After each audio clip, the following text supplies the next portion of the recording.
வாழைப்பூ ladies weekly once compulsory எடுத்துக்கணும். ஏன் அப்படின்னா இது யூட்ரஸ்க்கு அப்படி ஒரு சப்போர்ட். ஹீமோக்ளோபின் ப்ராப்ளம் இருக்கிறவங்களுக்கு கூட இதை நீங்கள் ரெகுலராக எடுத்துக்கிட்டிங்கன்னா ரொம்ப ஒரு நல்ல ரிசல்ட் கிடைக்கும்.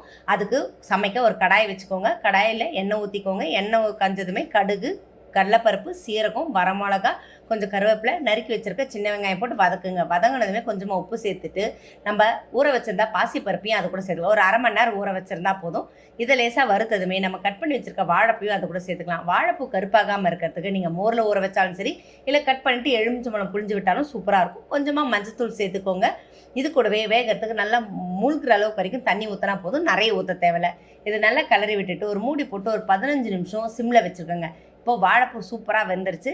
இப்போ இது கூட பொடிச்சு வச்சுருக்க தேங்காவே அது கூட சேர்த்துட்டு நல்லா கலந்து விட்டுக்கோங்க. வீட்டிலே சூப்பராக சிம்பிளான மெத்தடில் தயிர் சாத்துக்கு, சாம்பார் சாத்துக்கு, ரசம் சாத்துக்கு செம சூப்பரான ஒரு சைட் டிஷ்ங்க. ஸோ இந்த மெத்தட் ட்ரை பண்ணுங்கள். ரொம்ப சிம்பிளாக ஈஸியாக இருக்குங்க.